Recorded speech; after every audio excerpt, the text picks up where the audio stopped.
jërë ngeen jëf mbokk yi di rafet lu baax a baax ànd beeg seen télévision Leral TV leral.net télévision bi nga xamante ni saa su ne tamit dafay ñëw ngir waxtaan ak yéen lépp lu jëm ci tolluwaayu réew mi ak tamit lépp lu jëm ci mbirum actualité nationale. tey jii nag seen télévision fas yéene defal leen benn édition spéciale rek daal di ko jagleel ci jàpp gi ñu jàpp jëm ci arrestation Boubacar Seye nekk président Horizon Sans Frontières ñu war a waxtaan nag ci anam yu bëri ci li nga xamante ni moom moo di teg gin ko teg loxo ki nga xamante moo di président Horizon Sans Frontières.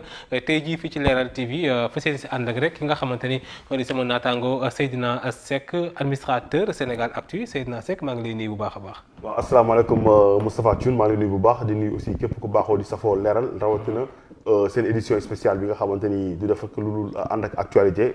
ñi gën leen mën a farañ fàccal li nga xamante ni moom mooy actualité tey yaakaar naa ni mbirum Boubacar Seye nga wax lépp lu ci lëndëmoon dina leer ci nopp nit ñi. di gërëm aussi suñu invité di ko dalal jàmm di Souleymane Aliou Diallo.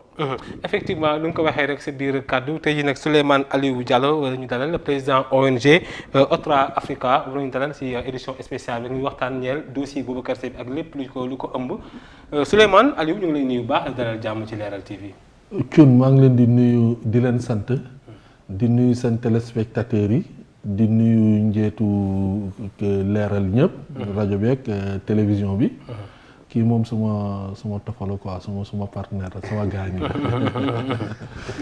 am na solo loolu sax Souleymane Aliou Diallo nekk tamit président ONG Otra Africa d' abord sama premier laaj moom mooy jàpp gi nga xamante ni d' abord jàpp nañ ko kii di Boubacar Seye d' abord ba ñu ko jàppee yéen par exemple seen impression gu njëkk par rapport teg gu ñu ko teg loxo.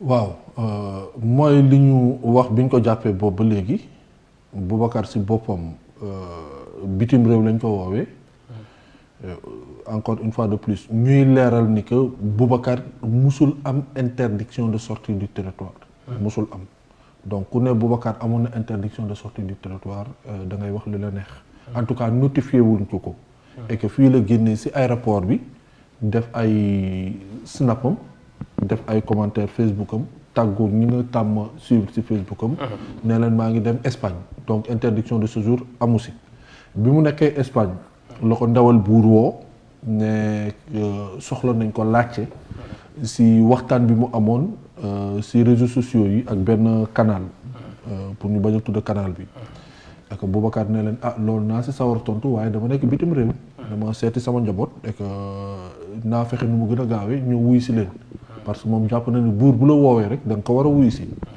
donc si noonu tamit Boubacar dafa xaw gàttal sax dëkkuwaayam foofu pour mën a ñibbisi. dafa écourter séjour am pour mën a ñëw ñibbisi. bi mu ñibbisee biñ ko aéroport biñ ko newee dañ koy teg loxo. du jàll xawoon na ko jaaxal parce que yaakaarul woon ni que toll na foofu. ba bi mu ñëw section de recherche. ba bi muy nekk garde à vue section de recherche yëpp ñu placé ko sous garde à vue Boubacar mu ngi jàpp ni que moom li mu wax li mu kii la rek li ñu koy laajte pour ñu ko laajte mu tontu li mu am pour joxe mu jox ko ñooñu après li si des si kanamu ëtt attekaay yi lañ koy yóbbu donc jaaxal nañu trop ñun ñëpp lan mooy waral ñu teg Boubacar mandat de dépôt ñun def ñu jaaxal ba tey def ñu jaaxal si koo xam ne ba tey gisuguñu doomu aadama buy taxaw ne Boubacar man la wax pour ñu mën a waxtaan ak moom gisuguñu institution bu porté dossier bi ne Boubacar ñun la tuumal ñun la takkal gisuguñ ko ñi téye Boubacar ginnaaw duñu ngelaw duñu poussière institut lañu si loxo état ak tuuru état lañ ko téye donc def ñu ëlëm trop dañu yaakaar ni suñuy xool chrono yi xool ni mu demee ak ñun li ñu jàpp ak liñ ci xam li ñu jàpp benn ak liñ ci xam ñaar dañu yaakaar ni que njuumte la. effectivement tamit balaa ma ñëw ci Seydina par exemple est-ce que tamit accusation yu toll noonu par exemple nekk ci ndoddu état ni nga ko waxee rek est-ce que tamit loolu xawul un peu grave surtout par rapport ak nguur gi. waaw. c'est-à-dire tey fu mu toll nii booy wax nguur gi li doon gën a neex xam nga tey incident bu amee ay takk-der bokk ci police wala gendarmerie dañu génn def communiqué Gadiaga bi teenu gaz bi tàkkee ministère de l'environnement dafa génn ministère de l'énergie dañu génn ne ñun la donc si kaawu Boubacar gisaguñu doomu aadama gisaguñu institution boo xam ne mooy porte affaire bi ne si tuuru état bi ñun la te Boubacar dafa bokk si état bi yow da nga bokk si état bi lenn nag moo dalal suñu xel si loolu mooy ni que su nekkee Boubacar li ñu koy toppee mooy li mu wax audit yi nañu auditer fonds Union européenne yi jëm ci migration su nekkee loolu la ñu toppee Boubacar man tey fu ma toog nii sama xel dafa dal fi ma toog nii am naa dunde am naa yaakaar ni que juumuma pour jëlu kàddu Boubacar waxal ko ndax lan su ma la newee cun kaay nga mën a dégg kaay nga xam baatu kaay lu muy firi ma toog ba si yàgg nee la cun ñëwal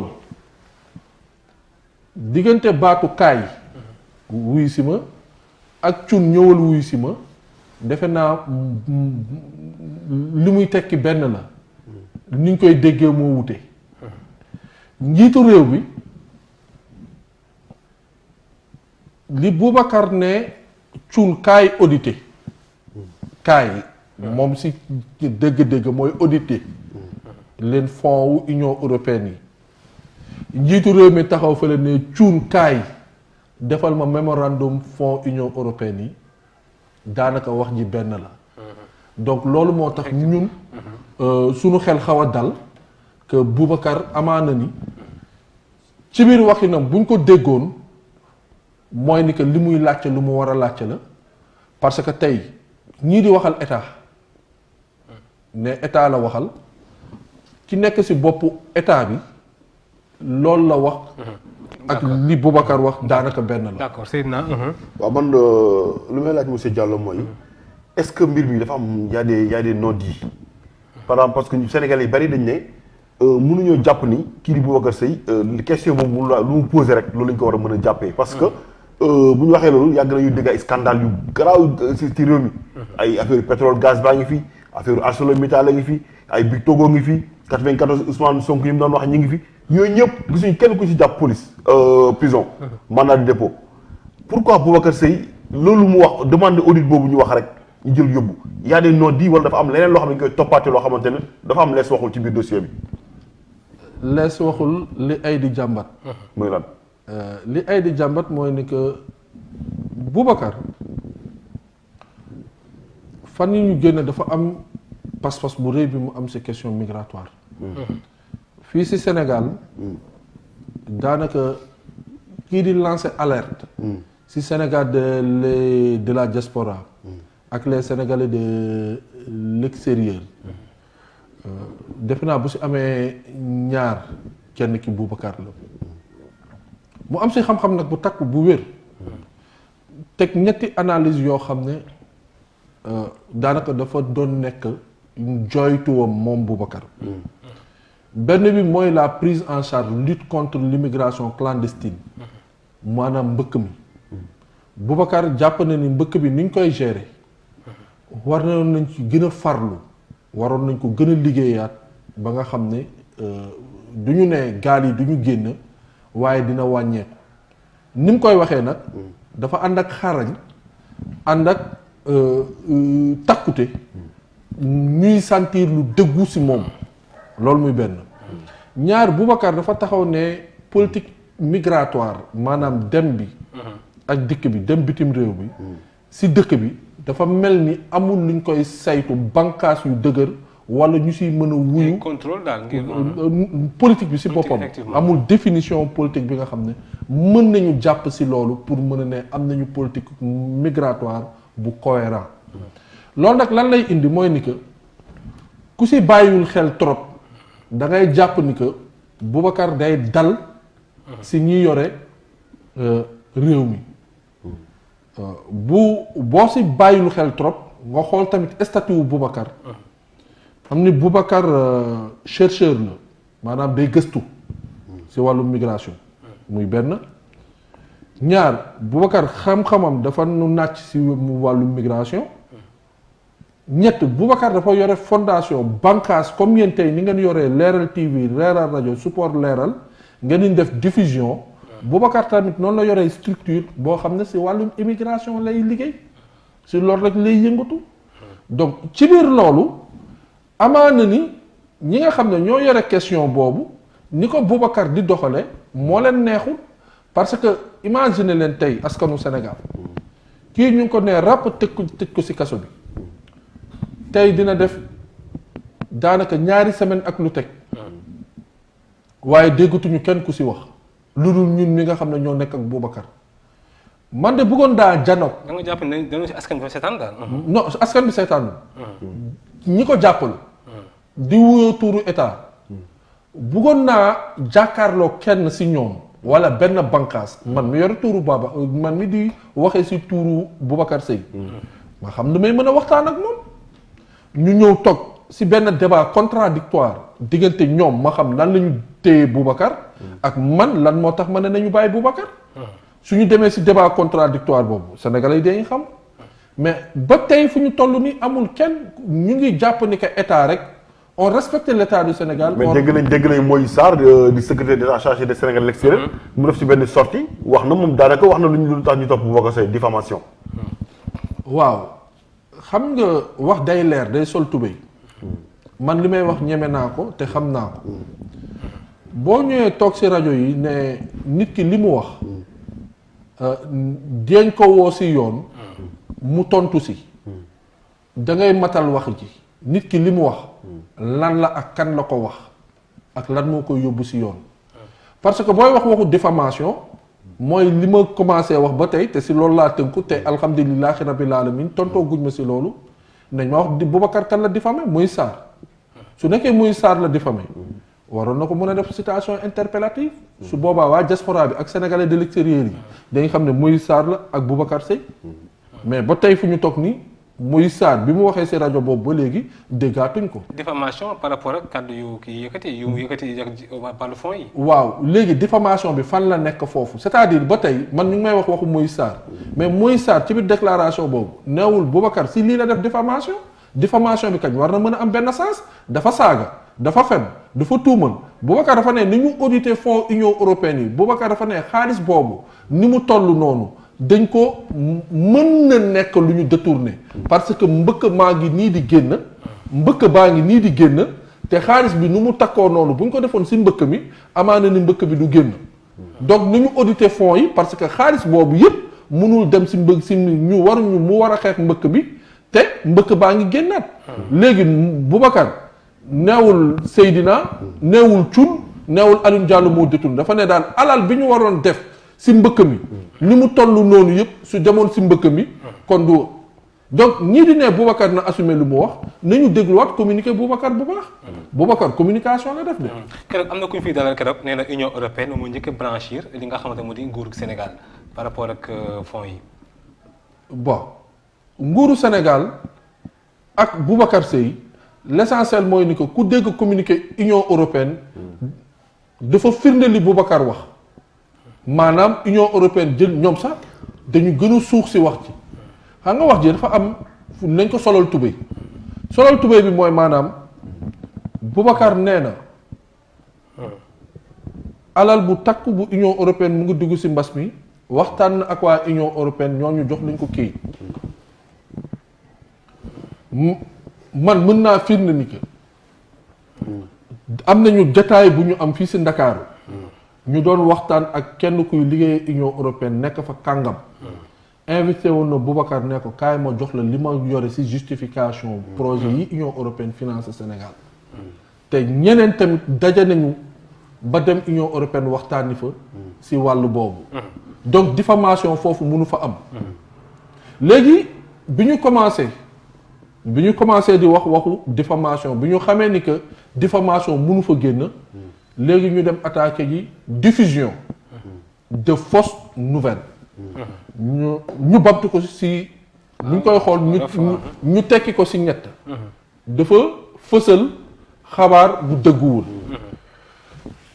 su may jàpp nag si wàllum presse sama xam-xam màccu si trop waaye yaakaar naa ni Boubacar amul support de diffusion et bu ñuy def diffusion de fausses nouvelles yaakaar naa ni kon Boubacar moo warul wéet fi mu nekk parce que Boubacar amul support bi amul bànqaas bi war a mën a tax effectivement. bu ko war a def naa loolu yéen journalistes yi loolu wér na leen kon Boubacar diffusé wul donc fausse nouvelle bi mooy lan xaalisu Union européenne mu ngi dem si mbëkk mi jaarul fi mu war a jaar loolu dañu yab Boubacar rek yabu Boubacar moo waral loolu parce que boo taxawee fii si station bi wala nga ñëw fii si garage yu Ndiaga Ndiaye yi boo laajtee waa dëkk bi laajte waa dëkk bi est-ce que Union européenne nekkul di dugal alal bu takku si mbëkk mi fii di nga xam ndax loolu nouvelle la wala du nouvelle waaw man damay rejoindre aussi si li nga xam moom la Souleymane wax parce que Boubacar man d'après si lu ma dégg ak li nga xam it ba muy nekk garde bi firndeel naa dama ko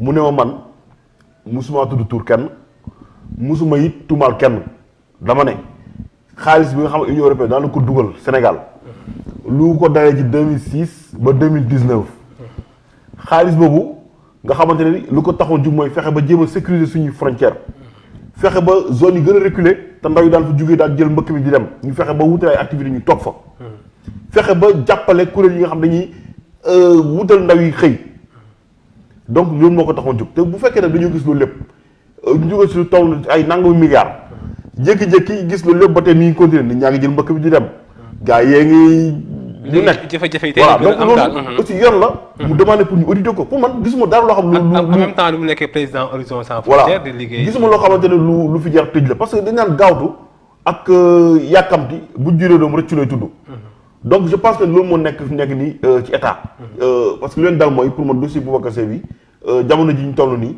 pomme de terre bu tàng la si seen biir gémmiñ mënuñu kaa jàllale mënuñu kaa yàbbi nañu bàyyi jàmbur mu ñibbi deuxième mooy Sénégal yi ñoo gaaw fàttali mais gis nga fonds yooyu muy wax bu ñuy fàttali plan REVA temps Abdoulaye Wade loolu wàllu mbay mi loolu ci fonds Union européenne nga xamante ni wàllu waa Espagne ñoo ko financé woon état du Sénégal pour ñu fexe ba nit jeunes yi heurtal leen ci mbay ana fonds boobu tey ana plan REVA ana milliards yi fi jotoon dugal yëpp yu mel noonu nag ci la ñu war a auditer pour xool xaalis boobu fu mu dugg Sénégalais bu nekk foo mën a nekk da nga war sa wareef la nga laajte xaalis bi fu mu dugg bu dee loolu moo tax ñu tëj Boubacar Seye ma xam ne moom dinañ tëj ñëpp man Seydina Seck maa ne xaalis boobu na ko état du Sénégal génnee ñu auditer ko ñu xam fu ñu ko dugal fu ñu ko dugalul dara nekku ci wax naa ko sànq ñaata milliards la ñu dégg ñu koy casse di tout le temps ñu koy passer ci àdduna bi ba léegi kenn waxu ci Ousmane Sonko taxaw na fii ne Mamour Diallo 94 milliards anamu pourquoi mënuñ fi woon tëj Mamour Diallo wala ñu tëj ci Ousmane Sonko kan am ñoom ñaar am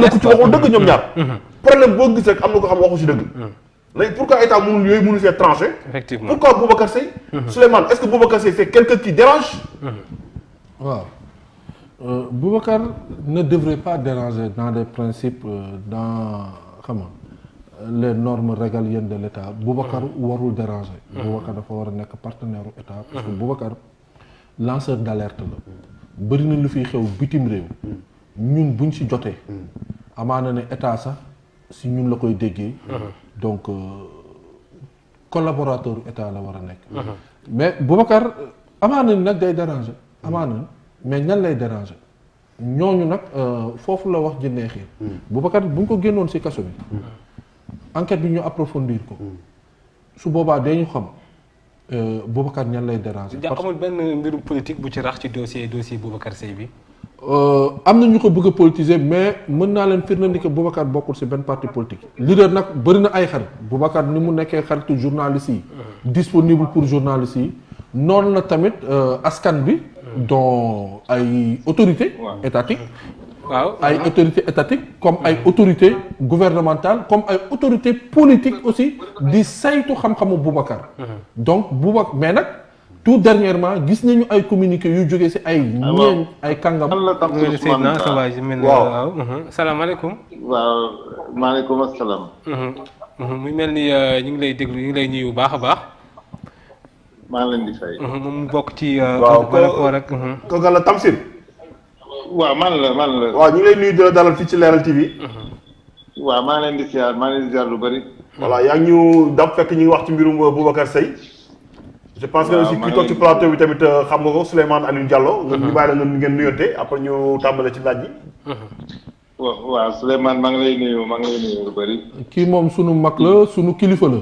si lu ñu nekk di def nii tey ginnaaw man moom mi moo si mën a wax loo xam ne lu takku la. waaw ñu ngi lay déglu rek. c'est par rapport ak njàngan mi rek. waaw Tamsir. waaw maa ngi nuyu mbokk Leral TV yëpp. vraiment di rafetlu waxtaan bi di nuyu Souleymane ak Seydina ñu seq plateau bi.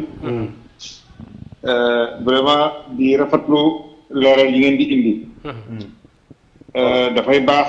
ñu am fu ñu leeral. surtout ci lu jëm ci ñi nga xam ni dañu ne Boubacar war naa indi firnde. yi wane li mu doon wax. ñuy fàttali rek ne Boubacar ni mu waxoon démb ak bët ki dem moom la wax tey. kuy gëstu ci wàllu yëngutu dem ak dikk. ci doomu aadama. gëstu yooyu da koy yóbbu mu xool ne.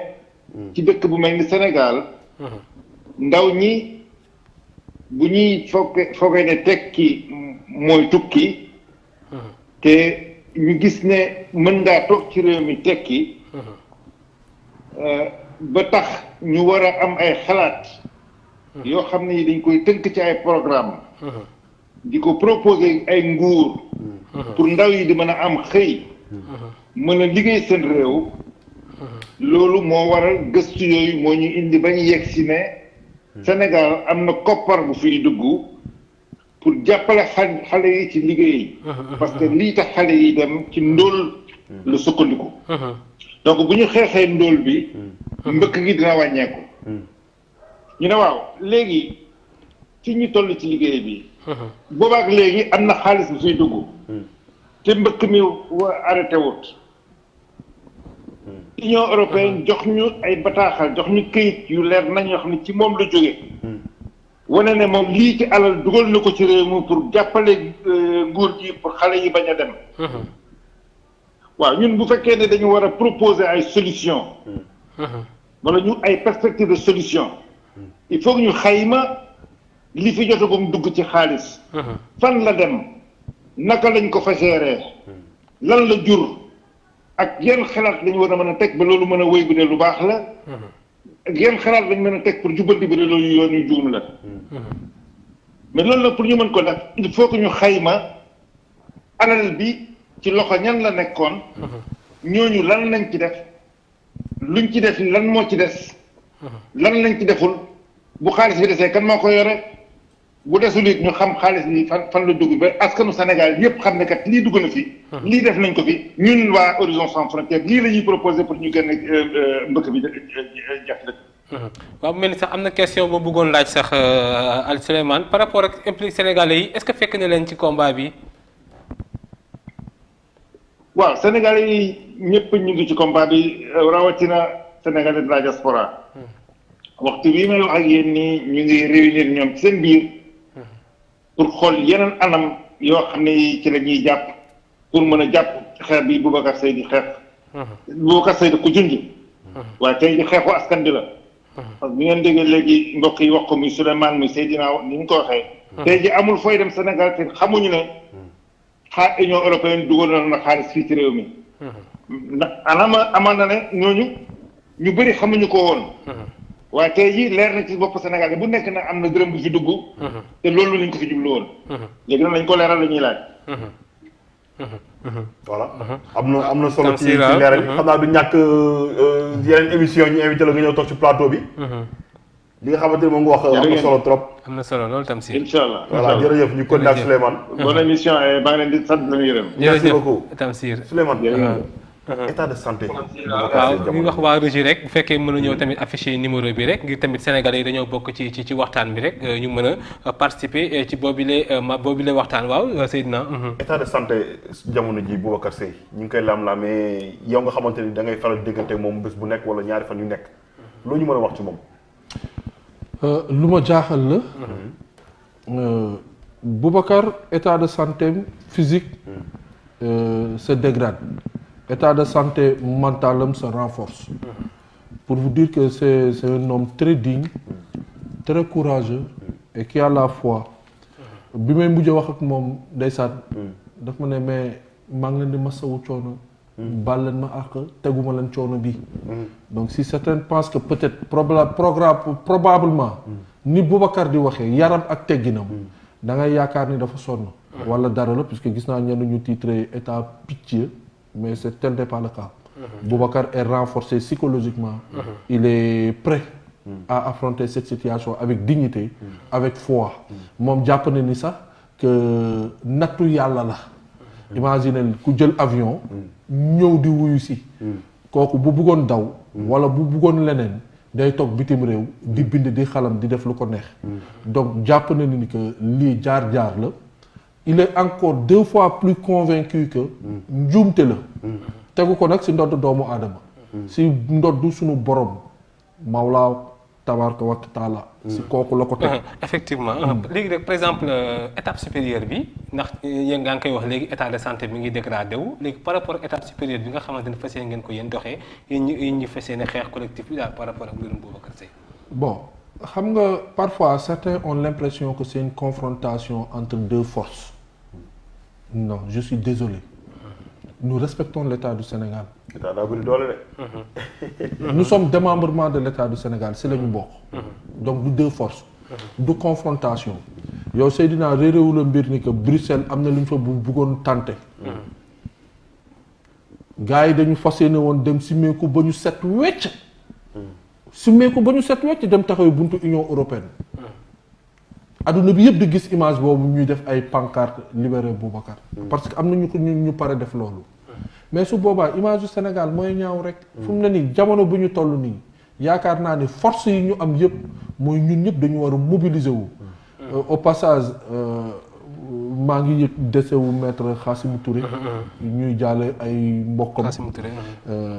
loolu moo ñu war a yëlëb. aujourd'hui tey force yi ñu war a am yëpp. on doit les orienter nan la ensemble un peuple uni lan la ñu war a mën a def face ak pandémie bi. mais tey bu ñu bëggee politiser dossier bi ñun ñu mën a war a takku parce que du ñu seetaan Boubacar te duñ ko bàyyi parce que on est convaincu je suis convaincu devant Dieu et devant les hommes que dañ ko tooñ. les soubassements yi nekk ci dossier bi bu ñu ko génnee ba mu leer. ku si nekk orienté si wax sa diggante aqulaay taala nga jël sa loxo teg ko si Bible wala nga jël sa loxo teg ko si alxuraan dans ta conscience la nuit entre tes 2 mains tu sais que tu as emprisonné un innocent. Qui l'a emprisonné. mel ni am na ku nekk si ligne bi asalaamaaleykum ñu ngi lay nuyu baax sëñ bi. waaw damaa bëgg a dugg ci. waaw ñu ngi lay déglu da ngay wàññi sa télé bi comme ça déggin bi gën a leer. est-ce que mën nañu wax tur bi rek ak fooy wootee waaw. waaw Mohamed Fall. Mohamed Fall. waaw fan ngay wootee. Taïf dëkku borom Taïf. Taïf waaw ñu ngi lay déglu Mohamed waaw. waaw dañoo bëggoon a wax rek ci yëf yooyu noonu. ñu bu baax a baax waa plateau bi. di rafetlu bu baax émission bi dañuy nañ kàddu yëpp. waaye it dañuy wax rek ni ci Boubacar Seye. ndaxte biñ ko jàppee ba tey ñun ñu ngi chiffre affaire yi. waaye xam nañ ne it moom li mu doon wax lépp maanaam kaasal sénégalais yi. ak bëgg réewam rek moo taxoon ñu jàpp ko. bokk na ci li tax ñu téye ko. waaw ci sama xalaat moo tax. buñ demee ba àgg ci jamono boo xam ne. kuy xeexal sa réew wala ku bëgg sa réew.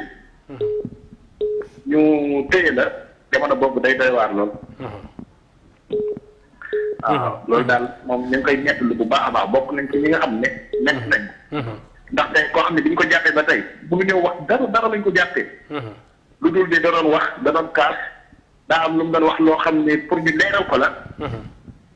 loolu rek ñu téye la ji loolu moom Sénégal bu ko dégg ak fi mu doon waxee loolu dana lu dépassé. waaw wax dëgg yàlla fi mu doon waxee moom. kooku dafa jotoon ñu déglu ko. ba pare li mu wax li mu bëgg a xam moom ñu leeral ko ndax Sénégal yëpp ko bëgg a xam. am na solo. jërëjëf Mohamed am na solo. jërëjëf jërëjëf Mohamed Seydina ñu ngi gis benn sympathie un élan de sympathie daal bi nga xamante ne fi mu ne Sénégal yëpp daal ñu ngi ci. xam nga sénégalais nan la ko yàlla bindee. sénégalais bëgguñu injustice. ba ci président Macky Sall tout le temps dama koy wax. loolu war na ko doy war na ko doy leçon. ba ñu ko bëggee néewal doole fu ci parti démocratique sénégalais. bëgg ko bundu xatal. dafa jékki jël ay responsable génn sénégalais yi ànd jàppale ko. ci dafa am ku nekk fii. mais am na ku nekk sëriñ bi salaamaaleykum. maaleykum salaam. waaw sëñ bi ñu ngi lay déglu ndax mën nga yokk baat bi bu baax a baax rek kàddu gi.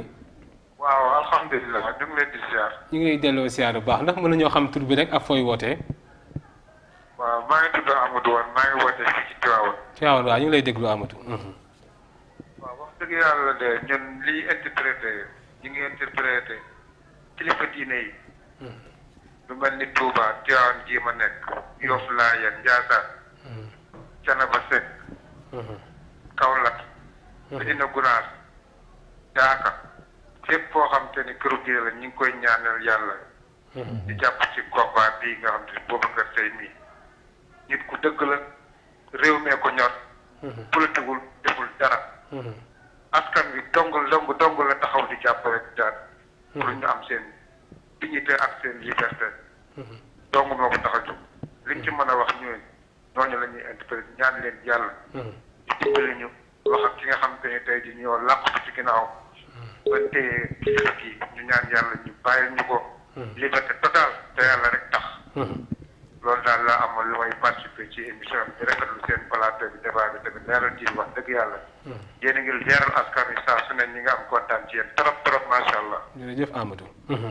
jërëjëf Amadou waaw daal loolu laa amoon lu may participer ñu ngi leen di gërëm yéen tamit di leen ñaanal. amiin yàlla dooleel leen. am na solo Amadou. voilà waaw Seydina xam nga wax rek mooy wane ni lii bu day wane ne tey fi mu nekk ligne bi boo ko bàyyi woon ba minuit tamit. muy woote mën na wax ni 99% lii la ñuy wax. parce que Sénégal ñoo bëgg ku ñu tooñ. Sénégal yi bëgguñu injustice. te gis nañ ni waa ji injustice moo tax ñu yóbbu ko ci kaso bi. amuñu ba tey waruñoo wax benn motif bu clair ni li moo tax ñu yóbbu ko. wala Boubacar kii la diffamé wala lii la wax loo xamante diffusion de fausse nouvelle lii la di wala lii. amul donc Sénégal yi parfois gis nga le cas Ousmane Sonko. dañ ko jël dàq ko ci fonction publique. loolu moo ko may doole. salaamaaleykum. waaw sëñ bi ñu ngi lay nuyu bu baax a baax. waaw man ci émission bi. waaw ñu ngi lay déglu ndax mën nañoo xam tur bi rek ak fooy wootee. waaw Dan Mbacke dëkk ginnaaw rek. ñu ngi lay déglu waaw.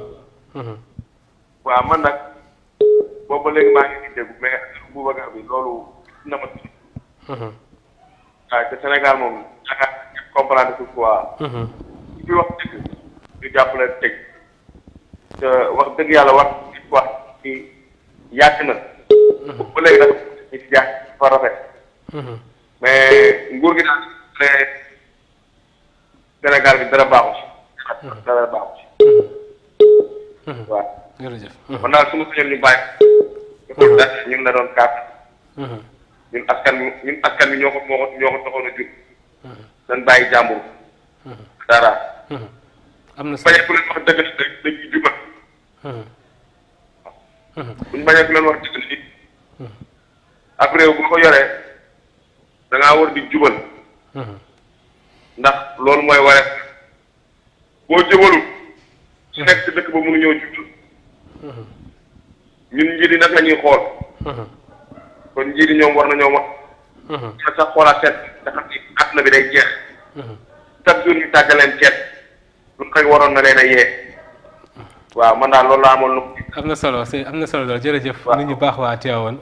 Seydina waaw après ñëwaat si Souleymane li may gën a mooy du ma wax rek man da xam su ma demee wax rek. kenn mooy ñëw gën a dëggal li nga xam moom laa wax. effectivement donc li ngay wane ne actuellement état du Sénégal ñi ngi ci erreur. comme nee nañu état ñoo ko porté te kenn nangul jël ay responsable man la donc bu ñuy wax dañuy wax l'état du Sénégal.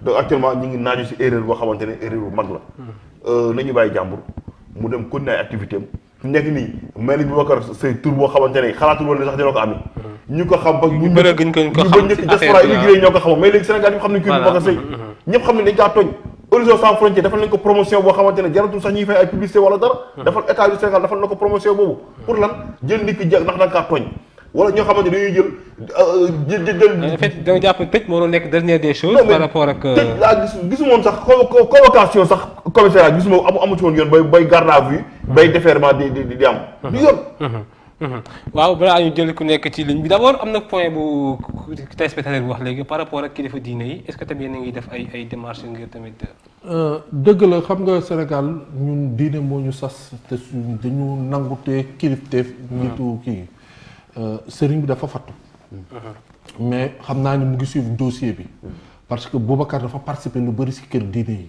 Boubacar déglu ngeen témoignage bi mu fi def si waa Tivaouane. Boubacar si boppam mbay lañ koy woowee. am na lu tax ñu tuddee ko mbay. Boubacar dafa lancé benn prix bu tudd prix paix sécurité et migration. mu jagleel ko sëñ Mourtada Mbacké. sëñ Mamor Mbacké moo waroon ñu waroon ko sëñ Mourtada Mbacké. mooy parrain bi. sëñ Mamor Mbacké moo ñu yoroon kii bi. ñu waroon ko jox le pape Jean-Paul II. pour dialogue islamo-chrétien bi ñu firndeel ko. kooku si wàllum diine am na loo xam ne lu bëri. am na léegi nag njiitu diine yi ñu ngi si. ñu ngi si mais comme ni may waxee Boubacar njuumtewu ñenn ñu nekk si état bi la waruñu ko takkal président Macky Sall ba mu nekk affaire état. ça voilà. man ci sens boobu laa yóbbee wax man conception boobu laa man dama jàpp ni que ñun xam nañu ñan ñoo nekk kan moo yëngal mbir gi ñun xam nañ ko. mais état ginnaaw état la ñu actionné. complot d'état moo dal si kaw Boubacar. waxu caay-caay fen ak sos ngeen jéggal ma si. allo waaw salaamaaleykum. waaw asalaamaaleykum wa rahmatulah. maaleykum salaam sëñ bi ñu ngi lay nuyu bu baax. sang bi ñu ngi leen di ziare man la sëñ Mor Niang ñu gën maa xam ci Boubacar Seye numéro 2. waaw ñu ngi lay déglu waaw tur bi. fan nga ñu leen di nuyu te di leen ñaanal jàmm. jërëjëf. di ñaan rek suñu borom subhanahu wa taala mi yore jàmm te dara la ko déewul yàlla dolli ñu jàmm pare tasaare ko ci biir mi. amiin amiin amiin. xanaa di ñaan sa délétar rek parce que Boubacar Seye ñëpp xam nañ ne bu doon dafa déedul na xaalis réew mi kenn du ko wooteel fi di ko défense. mais vrai patriote ku taxawu Sénégalais koo xam ni dafa bu doon teel war na xaalis bu bëri nga gis mu yor ay oto yu baax ak ay gàncax ak yi nga ne waaw. mais kii li muy sonn si askan wi doyul.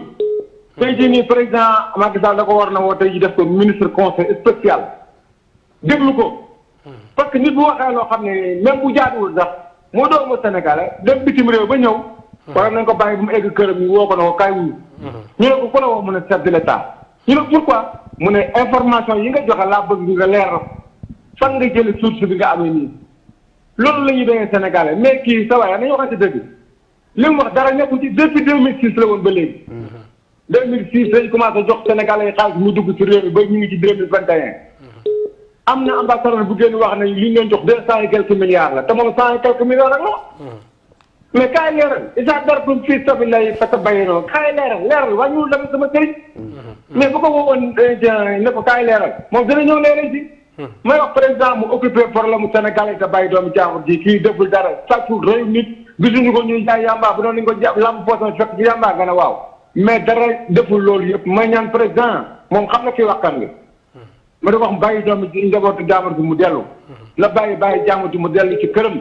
deful dara. maa ngi leen di gërëm ci débat bi ngeen def mais bu bëgg a tey deful dara.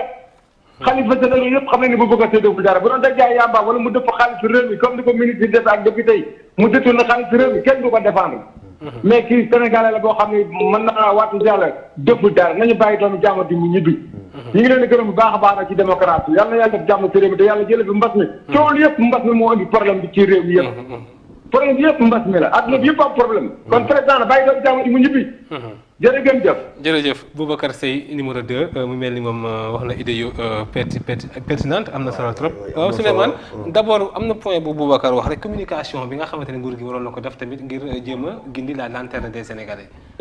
bon xam nga man daal wax dëgg yàlla je reviens encore sur ma fin mooy ne que gis nga tey ñi dugal Boubacar ñu ngi yàqal président Macky Sall. dimbaliwuñu président Macky Sall parce que tey. ñu ñëpp si président Macky Sall la ñu orienté wu. mais moom tamit nag. mais gis nañu ay partis de l'opposition yi nga xamante ne jàpp nañu gis naa ñuy wax mel ni président moo nekk ci ginnaaw. waaw man de am naa yaqin ni que bi ma déggee communiqué conseil des ministres. du ma politicien. voilà jàpp naa ni que puisque Boubacar daf ma yóbbante woon si président. bi muy dem nee ma jàpp sama ñaari loxo. góor bu ñu jàppee sa ñaari loxo mooy am na lu ñu lay sas wala am na loo def mu téye sama ñaari loxo defuma mu sas ma nee ma waxal ak président Macky Sall dama lay yóbbante si moom man du ma noonu état au Sénégal je ne suis pas un ennemi de l'état du Sénégal man du ma kuy jàmbaarloo ak moom du ma adversaire politique am man du ma kagulaar politique maanaam du ma mbubboo politique pour dal si kawam man Sénégal rek moo ma yitte rax si dolli ne man fi ma nekkoon xawoon naa jaaxle parce que defuma li tax may war a dem kaso waaye li ma jot si ay message li ma jot si ay bataaxal li ma jot si ay yóbbante xam naa ni fi ma nekk man kese nekkuma fi sénégalais yi rawatina ñi nekk bitim réew taxawu nañ ma maa ngi leen di jaajëfal li si des nag mu ngi si seen loxo ndaxte man yéen laa doon liggéeyal xam nga ni ku wax loolu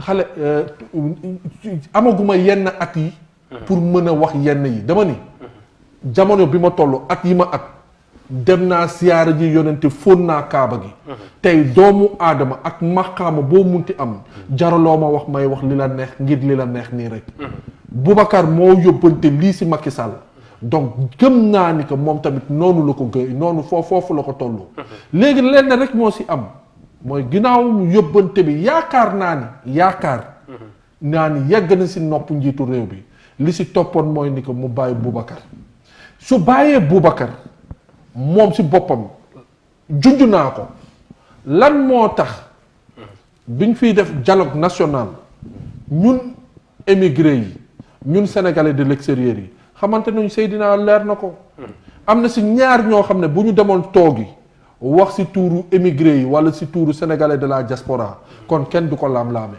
bi ñuy def assise nationale bi muy recevoir force vive de la nation palais ñun gisuñu si suñu bopp bu wóoroon Fatou Makhtar Diop ne ko kaay nga waxal waa diaspora waa Maroc dañ si gis seen bopp bu woowoon professeur Adia Tandia séer yi dañ si gis seen bopp bu loolu yëpp bu newee ñooñu ñëpp dañu kii mu woo madame Ngone Ndoye ancien ministre am na diplomatie am na xam-xam bi xam na sénégalais de la diaspora nekkoon na membre du gouvernement kon dina am ñenn ñuy ne kii de mën na waxal diaspora bi bu woowoon ku mel ni Seydina am na ñoo xam ne bu leen woowoon si tuuru immigration wala si tuuru sénégalais de la diaspora kon su boobaa dañ si gis suñu bopp mais lan moo tax woowul Boubacar Seye te ñun ñëpp dégg nañ ñi nekk si expertu état yëpp en matière de migration des sénégalais de l'extérieur Boubacar li mu siy wax daanaka toujours c'est un lanceur d'alerte amaana ni nag temps en temps dossier yu muy lancé mooy déranger état bi jël ku nekk si ligne bi salaamaaleykum waaleykum salaam. sëñ bi ñu ngi lay nuyu bu baax a baax ndax mën ñoo xam tur bi rek ak fooy wootee. waa man la Seydina Camara. di président association des sénégalais yi nekk fii ci Brescia ak li ko wër. nuyu nañ la sant nañ la. Italie. kii moom sama. waaw dañuy tàmbali ci sant leen. ensuite wax ne ñi toog foofu muy sama turandoo Seydina. maa ngi lay fay turandoo. ak Ali. Ali. kii jàmbaar ñoo ngi leen di ziyaare bu baax di leen am mbégte bu wér a wér ci xeex bi nga xam ne ñoo ngi ànd di ko xeex boobu ba tey.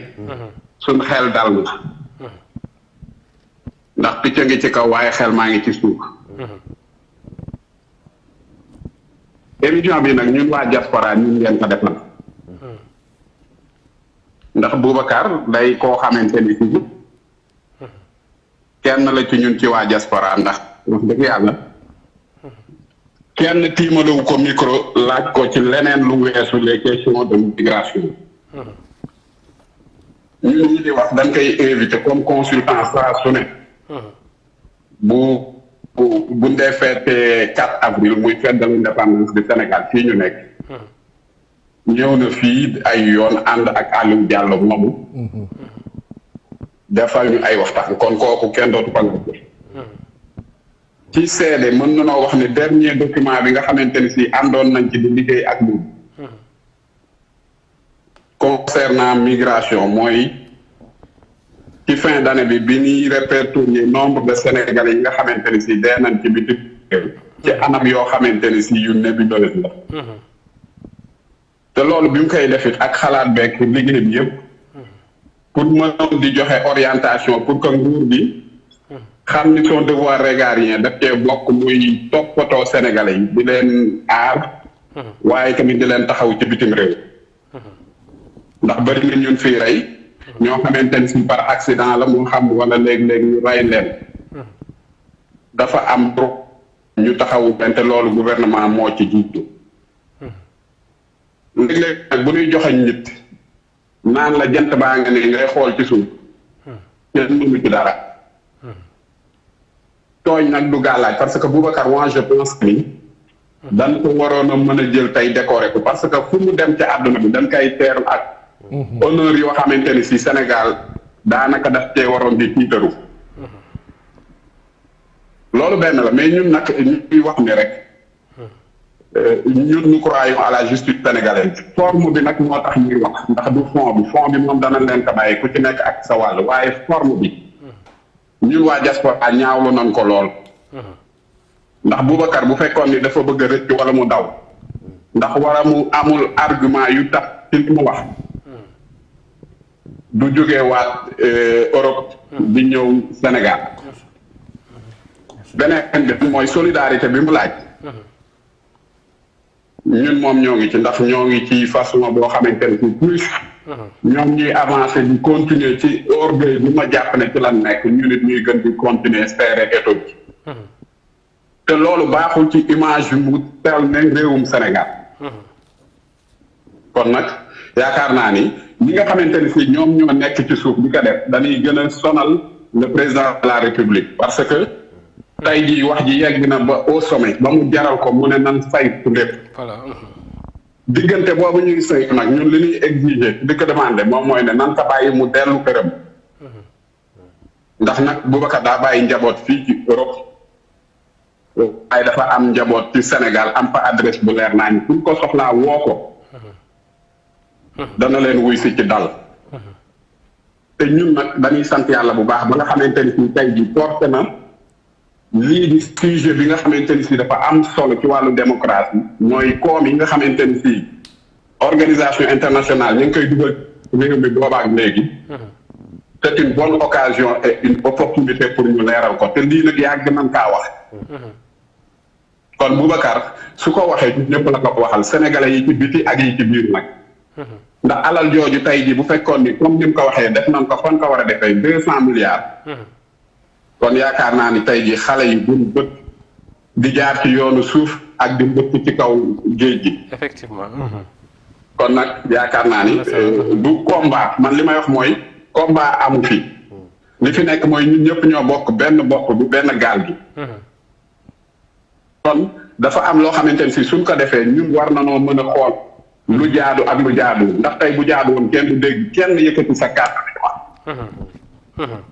waaye am na fi ñu ko wax lu ko yées loolu mel ne ñooñu ñaaw teef bu def ñaaw teef moom au contraire et j'ai que ni le président de la République à l'issue de ces problèmes dana xam valeur Boubacar te dana ko woo mën a waxtaan ak moom parce que njariñu neen la ay jàmbur ñooy jugee ci bitim réew journaliste boo foogul dañuy rang Boubacar pour di ko consulter sur les questions migratoires effectivement man mii di wax maay président association bi Boubacar fii ci Brescia nga xamante ni si mooy Pontevico fii la defee lancement officiel bi nga xamante ni si léegi suñ mbokk ma nga ko doon wax man maa àndoon ak moom ak Tamsir Ousmane Ba ñu toog ak sëriñ bi sëñ Maam Mor Mbàkke mu jox ko ci ndigal te ku xool ci biir doxalinu Boubacar xam ni ba muy yëkkati prix boobu di ko teg di ko jagleel sëñ Mourtala Mbàkke foog naa ni Sénégal moo ci doon gis boppam bu baax a baax ñi muy déranger nag xam nañ leen waaye nag liñ naan àdduna moom du yëfu benn bés àddunaa ngi ci suñ kanam te ñoo ngi am xel mu dal ndax yaakaar naa ni président kenn mënut a fàtte ay noppam ak ay bëtam am na solo kon nag ñoo ngi bañ a guddal lool di sant bu baax a baax yéen seen initiative bi jërëjëf sëñ bi jërëjëf mais di nuyuwaat tey waxaat suñu mbokk yooyu toog ak yow ci plateau bi te nit moom rek doyoon nan pour ñu mën a wax lépp xanaa dafa di fekk ne pour wan ñëpp ne ñoo ngi ci seen wet rek yéen a ñu nekkal ci naaj bi ñoo leen nekkal ci kër gi waaye du tee ñu leen di wax waa góor am na solo jërëjëf sëñ bi jërëjëf jërë ngeen jëf. jërëjëf am na Merci solo lool beaucoup. am na solo lool. kii tey Brescia. kenn la si Boubacar. dafa sës Boubacar xam Boubacar ànd ak Boubacar. moo profité nuyu mbokk waa Brescia soxna si waar. sama xarit sama turandoo Aliou Ba. Ndiaye Aro waa Brescia ñi ñu accueilliroon yëpp wax dëgg yàlla teeru ñu teral ñu. effectivement ànd naa fa ak Boubacar c'est 4 avril ñu waxtaan fa waxtaan bu am solo vraiment ñu fonk Boubacar Maroc buuru Maroc sax woon na ko. sur les questions migratoires kooku lañ la Sénégal bëgg a toroxal. ñu wax tamit ci benn gis nañu benn kilifa tamit bu génn ni Boubacar daal dafa renoncé li nga xamante ne mooy nationalité sénégalaise am dafa war a laaj tamit même du sénégalais dafa war a laaj li nga xamante ni moom moo di njàppandal Espagne d'abord say gis-gis par rapport yooyu la kaddu. kooka la.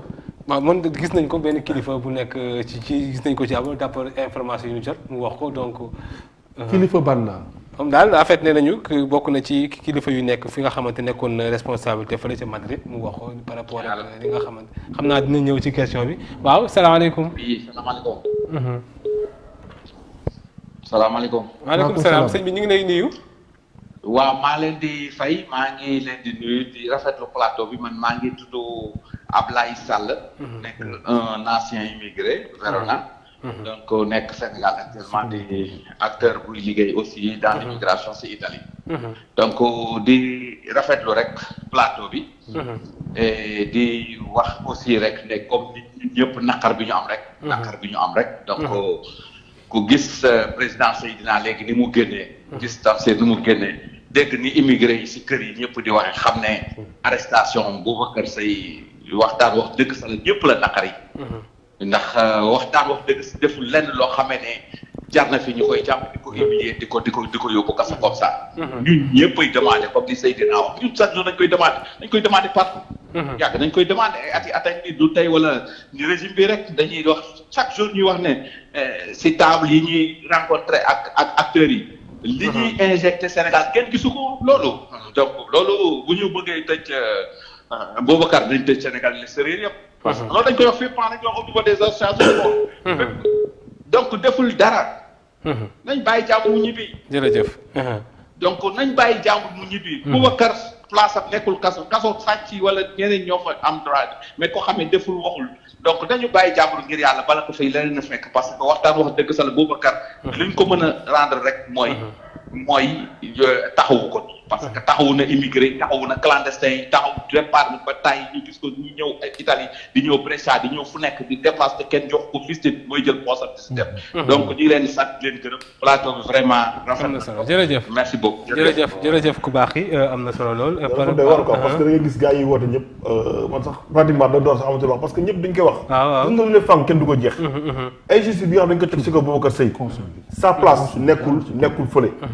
sa place nekkul li ñu koy tuddee sax pavillon spécial sa place mooy mu delluwaat këram donc il faut que li ci mën a mel il faut que ñu jéem a jël Boubacar Seye bàyyiwaat mu delluwaat njabootam xam ni dañ kaa tooñ xam ni dañoo acharné wu ci kawam te kenn defu ko lu état du Sénégal ndaxte kat dañ ne gannaaw ba dañ ne état la ko seqal donc dañuy interpeller kii le président de la République mu jéem a libéré Boubacar Seye mu dellu si njabootam avocat am gat lu mu wax dafa maa tiital ndax nee na am na ay feebar yoo xam ñu ngi ko nemmeeku yoo xamante ne xamu woon ni sax am na ko donc mi ci lañ koy doog a nemmeeku donc lu mel noonu c'est dangereux dafa ne ay feebar yu grave yoo xamante ne non feebar yu grave yoo xamante ne à tout moment yàlla na yéex à tout moment kenn xamul donc ñooñu xam ni santé Boubacar mi ngi seen loxo nañu jël seen responsabilité gom boobu ba tey ñi ngi wax avocats yi wax nañ demandé nañ liberté provisoire vendredi à 13h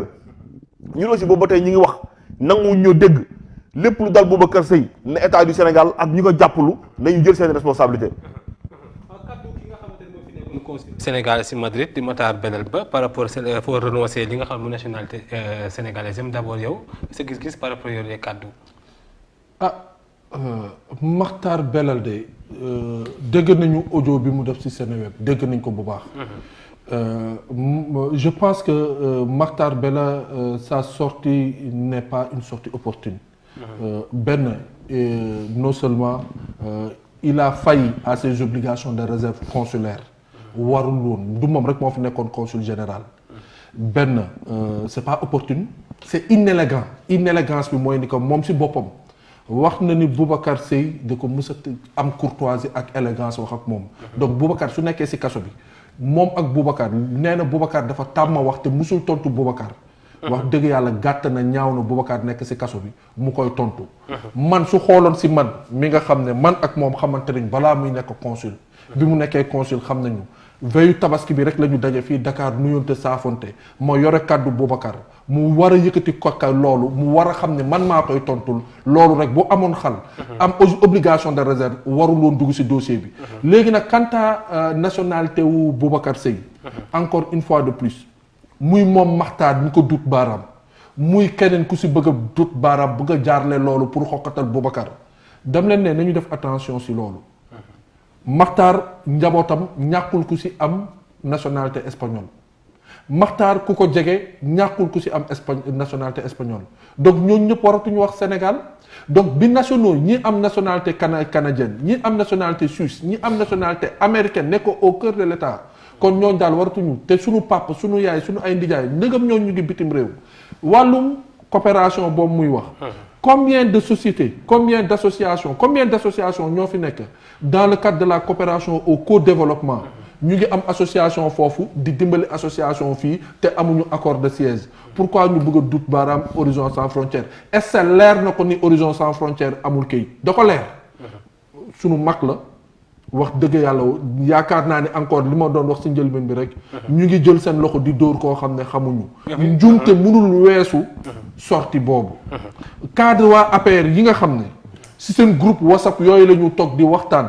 di jéem a ut ay argument dañ leen di xamal ni que buñ ko politiser ñun politiser wuñ ko su nekkee nag dañ ko bëgg a politiser ñoom ñoo nekk di xambataal bi président Macky Sall santu leen ko man bokkuma APR bokkuma benn parti politique mais dama xam ni le président de la République du Sénégal a besoin de stabilité il a besoin de l'intelligence pour faire face à ces crises. nga jàpp ñoom waruñu ci wax ñoom ñu yëngu ci wàllu politique ñoom waruñu ci addu. mais lan la si yoonu politique doon lan la si yoonu politique doon ñaar yi waru si woon am affaire gis na Boubacar li mu yëngal ñi nekk ñi yoreel bànqaasu am na ñetti bànqaas yoo xam ne mënoon nañ ko tontu direction des affaires consulaires ministère des affaires étrangères mënoon nañ ko aussi débat ñu waxtaan.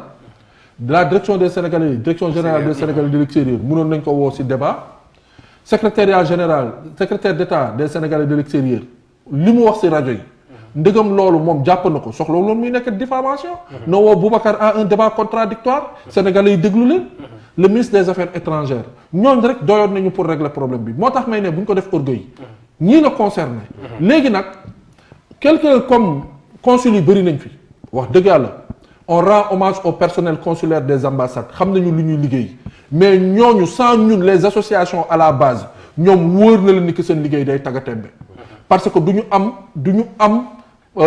disponibilité du ñu am force du ñu am présence sur le terrain plus que nous ñun ñooy seen relayeur sur le terrain donc li mu wax noonu si Boubacar wax dëgg yàlla su doon suma sago da koy retirer ba nga xam ne bu si bu doo wartu si woon jaar parce que tey nag boo déglu réseaux sociaux yi sénégalais Espagne yi tontu nañ ko man mag laa ko jàppee xarit laa ko jàppee du ma xotti wormam naa ko jox cër bi mu cër mais li ma Boubacar nekk fële mënul waxal boppam te mu dënk ma man ma war ko mën a waxal moo tax ma jàmbaarloo ak moom ne ko Makhtar wax dëgg yàlla mag sama bii paa juum nga génneel si lii parce que boo laalee nationalité espagnole Boubacar di nga laal nationalité des milliers de Sénégalais. nationalité bi Espagne est-ce que am na impact loolu doon ju mu doon espagnol Boubacar Seye.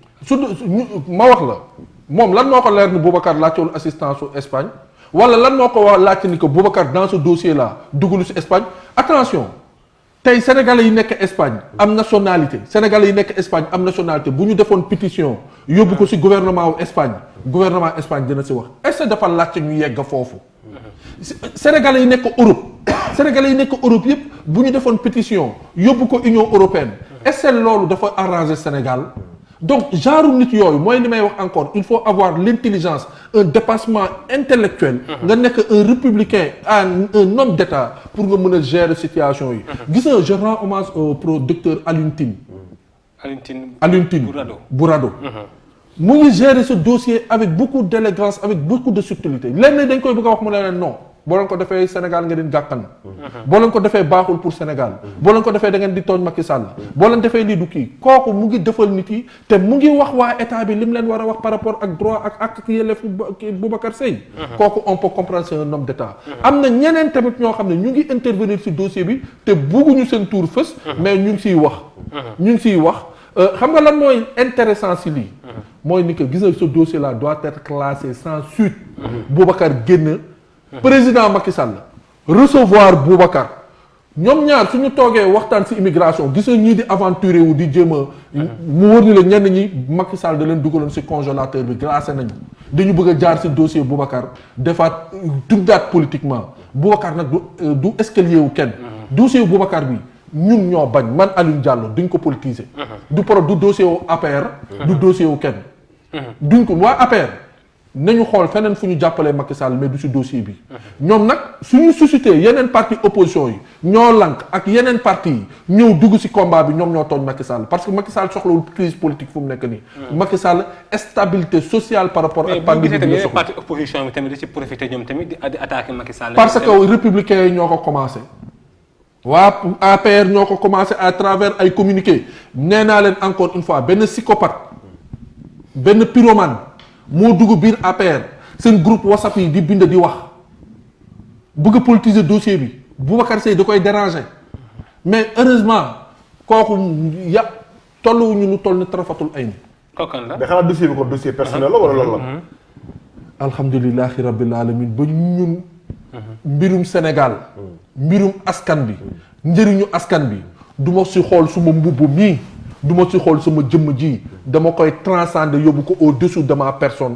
au-dessous de kii crypto personnel ba ñu koy defee règlement de compte nous ce qui nous intéresse c'est le développement du Sénégal Boubacar Seye bi muy jóge Espagne di ñëw toog fii di tumuranke di daw ku ñëw di ko utiliser njëriñu Sénégal la doon wut du doon ut kuy bu muy déranger doomu aadama xam nga nag jigéen bu fiiree buggul toog ci sëy day métti rek mënoo ko toogloo ci sëy bi bàjjen yi bu ñu toogee du di wax du dégg yaay yi bu ñu toogee di kii Boubacar a dérangé certains et certains ont voulu utiliser de leur relation dans l'expert bokkuñu sa état malheureusement dañu am nopp waa état ñooñu ñoo dugal ni moo tax ba tey gisoo doomu aadama bu ñëw taxaw ne man la defar man la wax ba loolu rek moo ko waral waaw xam naa sax dañoo nekk ci njeexital lan moo téye Boubacar ci kaso gi ba tey loolu nañ ko bàyyi ci loxo waa autorité yi ñu ñaan yàlla képp kuy sénégalais foo munti nekk ku am baat ku am pexe waxtaanalal ak ñi téye Boubacar particulièrement le chef de l'État xam naa ne nitu dëggu la wax dëgg yàlla temps yi dama am benn posture boo xam ne je suis pas contre l'État je suis pas avec l'APR man su may wax président bi ma njiite man ma am fierté nekk sénégalais bokk ci institution bi bu muy incarné et je pense que c'est un homme juste c'est un homme vrai li mu def conseil des ministres bu mu ko def à demi-mesure na dem à fond na libérer Boubacar Boubacar c'est pas un ennemi de l'État du Sénégal Boubacar c'est pas son adversaire Boubacar c'est pas un cagoulard politique ce dossier n'est pas politique les cadres de l'APR bu si kenn wax loo xam ne waroo ko si wax mais gis par exemple marche yi am Europe ñoom tamit ñuy ñaxtu di si tudd président Macky Sall mel ni tamit loolu est-ce que tamit baax na trop si image yu Sénégal gis nga tey ñii di xajaamal diggante président Macky Sall lii loolu rek moo leen arrangé man tey bu doon suma sago Macky Sall mu ngi Turquie Sénégalais yëpp dajale ñi nekk booru Europe yëpp ñëw dajale ànd ak seen président mu nekk visite boo xam ne ñëpp day neex man gis nga lekk-lekk suñuy dóor si institution yi à l'extérieur daf may métti waaye nag boo nootee sa askan ci biir ñu fippu ci biti te gis nga kuy dóor daal la nga dóor bul xam kuy te gis nga ah Boubacar sénégalais de l'extérieur de Boubacar diaspora la fii autorité dam leen di ko wax nag si télé laa koy waxee dankaafuma kenn ku ñu noppiloo ci biir réew mi di nga ñu fekk ci biti te boo ñu fekkee ci biti fexeel ba bu mu nekk réunion publique nga am parce que boo amee réunion publique nga bokk ci dossier Boubacar Seye bi doo am jàmm tant que ñibbisi au Sénégal kooku nag wax nañ ko. député diaspora yi est-ce que ñu ngi ciy def benn ay sorties. waaw Mame Diarra Pam génn na ñëw na session de recherche je la remercie au passage mu ngi ciy wax hier j'ai reçu l'appel de Mor Kane wax dëgg yàlla on a longuement échangé Ndongo tamit Italie wax na si. donc Ndongo Seck également Italie wax na si. bon peut-être ñooñu la concerné directement parce que zone ouest bi la. mais également xam naa am na ay députés de la diaspora yu bokk ci mouvance présidentielle bi. ñoo xam ne yóbbante nañu. mais Boubacar xeexam yemale wu ko woon ci Europe Arabie Saoudite États-Unis partout. donc loolu moo waral ni que lii dossier wu député de la diaspora la. voilà nag suñ leen di wax tey lii mooy firnde ni que suñ leen di wax ñoom parti yi la ñu représenté wala sénégalais de la diaspora tey bii dossier bi nag moo mën a tranché. ñoom ñëpp dañu war a mën a génn ànd ak waa diaspora bi. ñu régler problème bii lii du woon problème. encore une fois de plus bu ñu suuxee ba ci biir dañu xam ne du problème. auditer leen fonds yi ngeen jot te du yemul ci nguuru Macky Sall rek yemul ci nguuru Macky Sall. c'est que kan moo ci gis boppam gis nga waxtaan bi bu ñu ko delloowaatee rek. ba léegi dañu kii état kan moo ci gis boppam ba war a mën a ñëw porter ne Boubacar man la yàqal wala Boubacar man la tooñ wala Boubacar man la fen kan na. depuis 2006 ba léegi. alhamdulilah bi Macky Sall amee dimension boobu ne nañu def mémorandum bi. gis nga Macky Sall bu waxul woon loolu man damay toog ci gàcce. waaw Seydina mel na ñu ngi ci waaw ñu ngi jeexal moo tax dama bëgg a jox auditeurs yi. ñu xool li nga xam moom la Boubacar Seye mujjee wax keroog ci garde à vue boobu pour gën a dëggal ni. li nga xamante loolu la waxoon ci audio bi. ci vidéo bu ñu koy tumal. loolu la wax ci kanam enquêteurs yi lépp luy preuve ñu laaj ko ko noonu la ko joxe enquêteurs yi kon dañuy def lu leen neex ñu téye doomu jàmbur téye ko ci kaso ba. waaw Seydina waa kay maa ngi gis benn article bu ñuy wax ni man la ma waxoon laa wax ba léegi de dama di man je n'ai jamais accusé personne li nekk ci vidéo bi loolu maa ko wax loolu dañ dama ni xaalis bi ñu fi dugal waaw xaalis bi ñu fi dugal dama ni man sama liggéey daf ma permettre ma xam xaalis boobu fu ñu ko dugal dans le cadre de la lutte contre l'immigration clandestine pour ñu mën a avancer donc loolu la j'ai demandé à ce que ñu auditer les fonds pour que ñu mën a avancer dans les perspectives lii laa wax tudduma turu kenn j'ai une liste mosuma cee tudd kenn j'ai le document de l'Union européenne que j'ai remis aux enquêteurs la ma waxoon duma ci dellu ginnaaw parce que sama liggéey la loolu rek la. lii rek. Seydina kaay lii rek mën naa tax rek mbir mi yëpp ferenkulaay yi ñu bàyyi doomu jàmbur. Seydina may ma pour auditeurs yi ñii di déglu. boo leen déglee am na benn pàcc bu am solo boo xam ne boo leen moytu rek day rëcc ci communication bi. dama bëgg ñu leeral pour les perspectives. c'est très important dama bëgg ñu leeral. pour les perspectives pour fi ñu jëm. jiiñu ma kenn. li ma waxoon laa wax. documents yi jox naa ko documents yi jox naa ko enquêteurs yi. léegi nag ñenn ñi ne non na assumer weesuwul lii. na prouver loolu diggante du diggante nit ak nit du diggante loolu ak waa enquêteurs yi la ak yoonu justice la. fu way atteral yow xam ne nag atteral. wax lu ko waroon ak lu ñu ko laaj yëpp. jox na leen ko document yi ñu ko laajoon. yéen jox naa ko enquêteurs yi la. te Boubacar du netu problème. koo xam ne nee na la dama siy liggéey ba pare dama siy gëstu te maa ngi calculer perspective yi ëllëg. moom buñ ko woowoon amaana ni buñ ko woowoon ragaluñ ko. toog waxtaan ak moom liggéey ak moom. mu génneel leen solution bi nga xam ne buñ si jàppee mën na am. mbëkk mi du jeex de. mais mën na am mu wàññeeku. ba pare émigration am au moins politique boo xam ne mën nañ si wéeru pour liggéey. effectivement.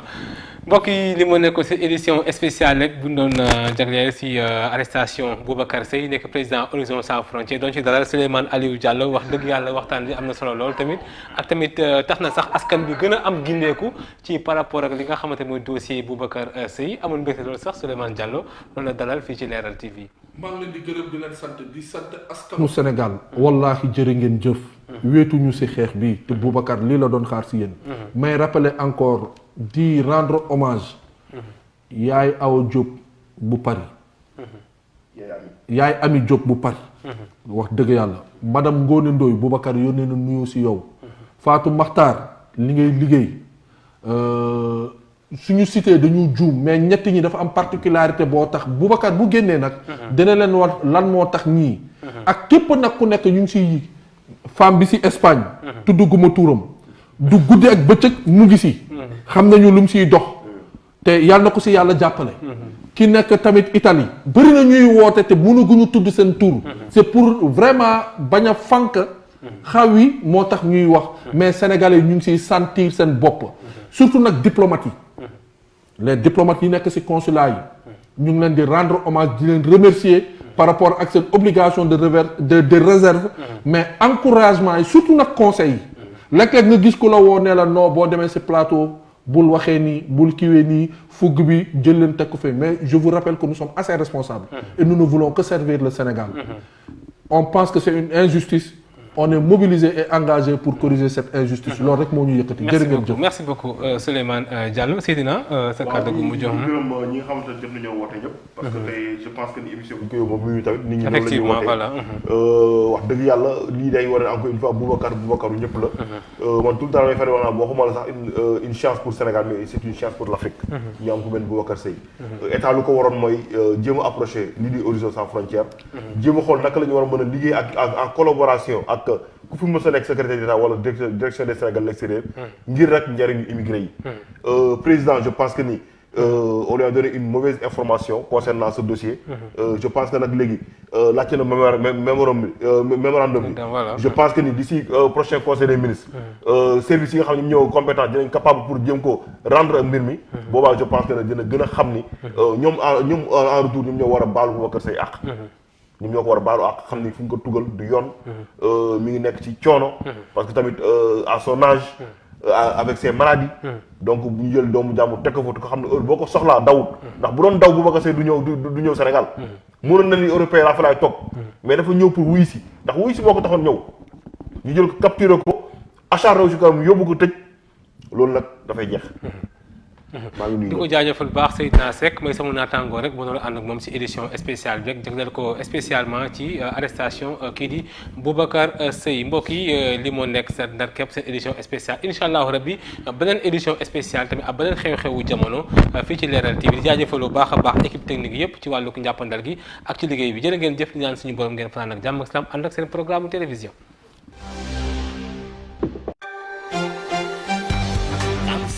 Femme de la semaine Leral TV di ak télé bu bees bu indi ay émission yu bees tàq ay kàngam yu seen xel màcc lool ci mbir ma ñooy jàkkaarloog askan bi di leen jox ay xibaar yu wóor ci daardaar waaye itam di amal ay jotaay yu am solo Femme de la semaine